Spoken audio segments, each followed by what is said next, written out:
How's it going, guys? Well, what can I say? My poor little Honda has let me down. Um, Anyone who owns Hondas know these things are just absolutely bulletproof. Change oil in them, keep your filter clean, keep your fuel clean. These things will keep going. This one here, I don't know the exact year. I'm guessing it's 15, 18 years old, roughly. I bought it secondhand off a mate of mine. This is my petrol compressor that I have on my ute. We're currently working away at the moment, and I went to use it, and yeah, she let me down. The pull cord broke. So I just thought I would just do a quick video for anyone just to show how easy these things are to replace the pull cords in them. So yeah, here we go. So these starter housings are really easy to pull off. You've got three 10mm bolts here. They come off really easy, and away you go. The advantage to these is they can be rotated to any position you like. This one's in this position because it was on a pallet being used in the yard I was doing mechanics in. It's only been mounted on the ute for a few months, so while it's off, we're actually going to rotate this around so the pull start's going to be down here, and what that'll do is create less wear because you're not pulling on the edge of the eyelet just here. So let's pull it apart.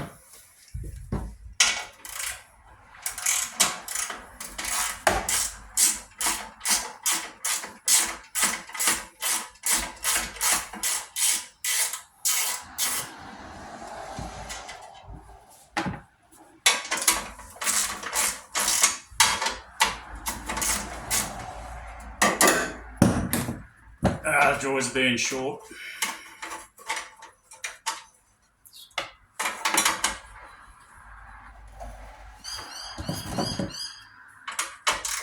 So I was having to think about it, and I've had this at least 8 years.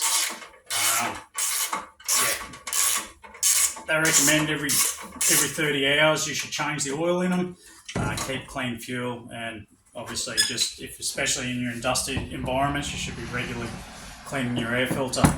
All right, let's take him inside and we'll get it all repaired. Okay, I do apologise for the lighting, the sound, the whole lot.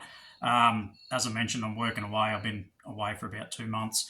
I'm actually doing this on the coffee table in my hotel room, so I apologise if something's of bad quality. This is inside your starter. So you have a spring. So what happens is when you pull, the spring then retracts it back. When you pull it, it brings out what they call the starter pulls. So these actually engage on the cup that's on the flywheel, and that's actually what turns your motor around as you're pulling it, and then they auto retract as you let go, and it returns the cord back in. First thing you need to check when the cord breaks is sometimes, especially if they're really old, they will break the spring. So first thing you need to do is just give it a bit of a spin up, and you'll see that's still got plenty of tension in it, so it means the spring's not snapped in it, and it's still good to use. If the spring has snapped, there's a few ways you can do it. You can buy just a spring and place it in there, and then set it all back up. But a lot of the time, depending on the brand, it's actually more economical. You can buy the reel with the spring already in it, ready to go. You just replace it and off you go.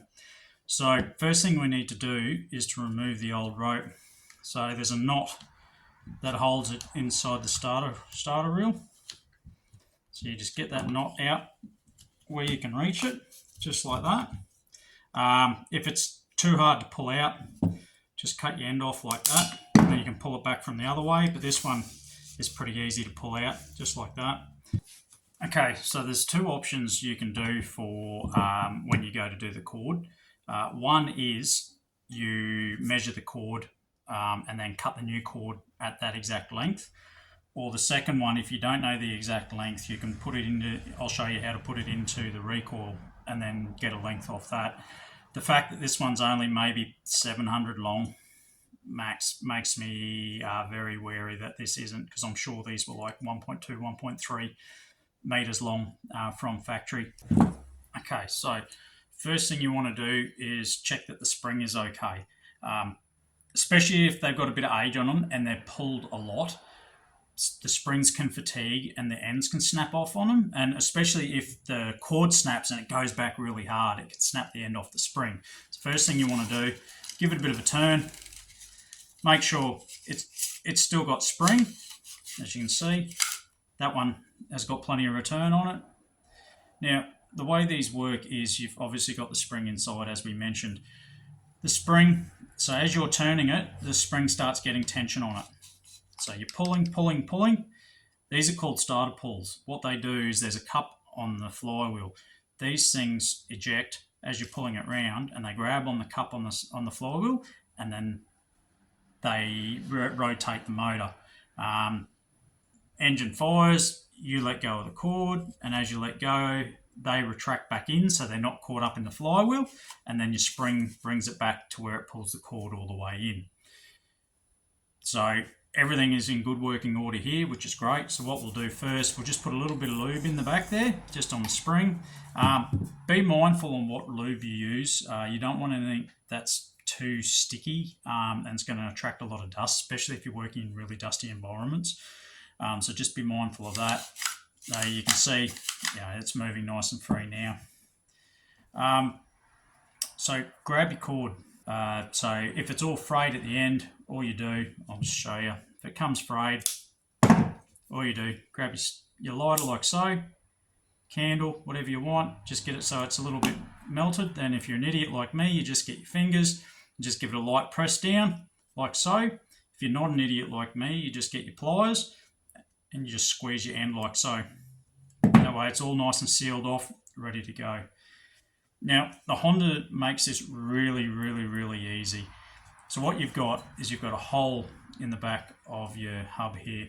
And what you have to do is you have to line it up with the eyelet so you can push your cord through, bring it out the back here. Now, just bear in mind too on the Hondas, which is they're the first ones to do it. There's such an easy idea. This has a slot in here, which I'll show you what that does shortly. So to start off, what you want to do is you want to just get a little bit of a tension on this spring, and you want to line up that hole with your eyelet. Now this is where your small screwdriver or seal pick or something, small spike, skewer even, put it down in here. I'm just getting back a bit more, and that locks your hub up. So now you've got your hub, the hole in your hub lined up with your eyelet. Grab your cord, stick it through like so. Give a bit of a twist, that'll come out. Now, don't just do a single loop in these. I learnt the hard way as an apprentice. They will let go and you've got to start the system all over again. There are some older machines where the whole hub will just let go and it's just game over. So all I do, loop it once, loop it twice like that. Pull him in.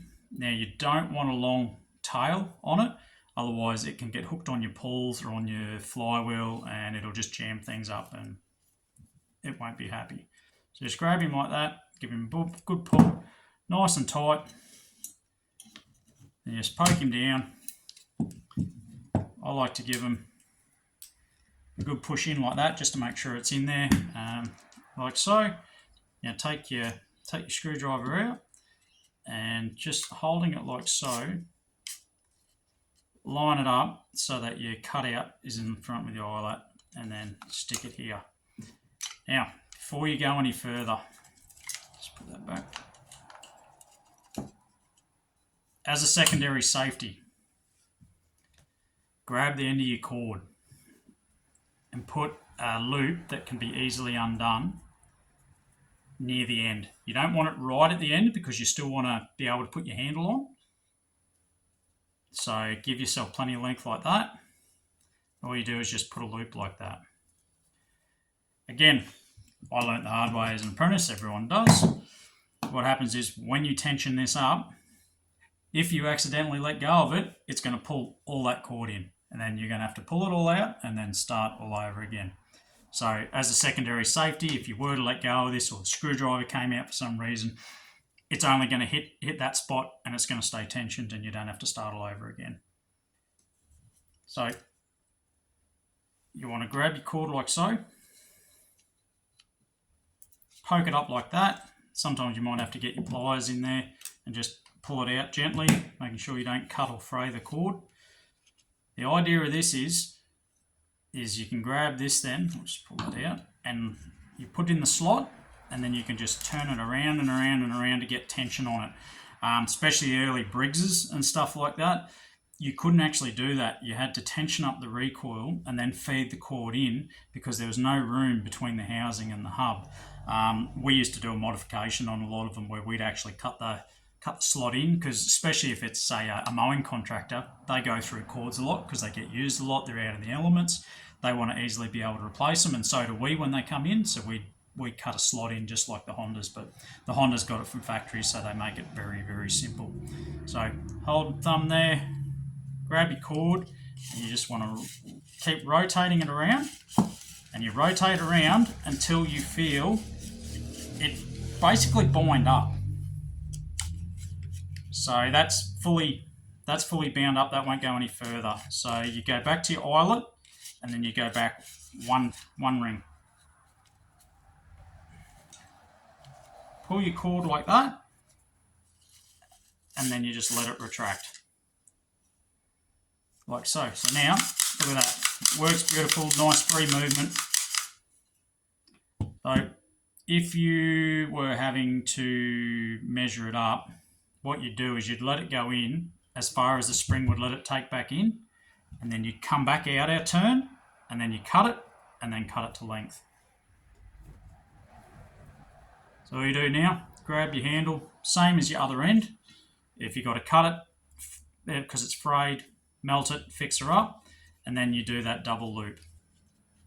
Always do a double loop otherwise, or even just a double knot, otherwise it is going to come out every single time. They're a decent sized hole in these handles, so if you haven't done it upright, it's not going to forgive you. Okay, so double knots done. So then all I do, because of the way I built this, if you want, you just put your screwdriver back in like so. It's locked up. Pull your loop back out. Hold it with your thumb, screwdriver out. Look at that. And we're good to go. I always put a little bit of lube as well, just on these starter pawls. Just helps out a bit. Make sure not to drop any on your hotel table. And as you can see, we're all good to go. And now we'll go fit it back up. Alright, so we're back out at the ute. As I mentioned, this has got multiple holes in it. So you've got the option, I mean, you can have it this way, however it works for you to where you start it from. Because I'm standing on the ground all the time, to start this, I want it as horizontal as possible. So even though it's going to do my OCD and having the sticker turn around, this is the best way for it. So as you can see, this is the starter cup I was mentioning on the flywheel. So those starter pawls, when they push out, they grab on these, away you go. Honda also come out too. There's a little notch in there so that if you were on site and you broke your starter cord, or the spring broke, you can get a piece of rope with a knot in it. You can actually wrap it around and start it without having your starter on there. Obviously, Japanese quality. They think of everything and they just keep going.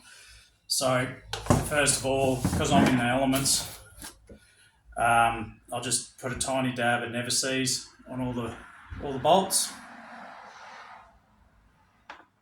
I'm in soil and compost and everything. It's a very corrosive environment I'm in, so things rust up pretty easy. So yeah, so we just set him up on the angle that we want.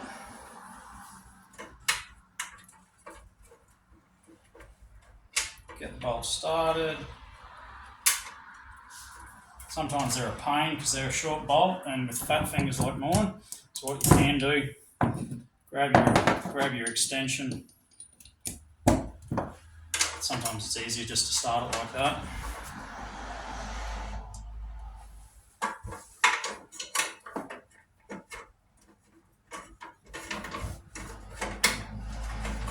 That's two.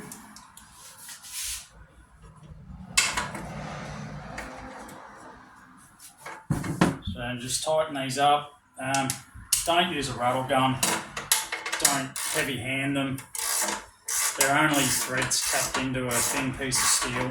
They're not designed to be cranked up super hard. So just nice and firm so they're not going to vibrate out.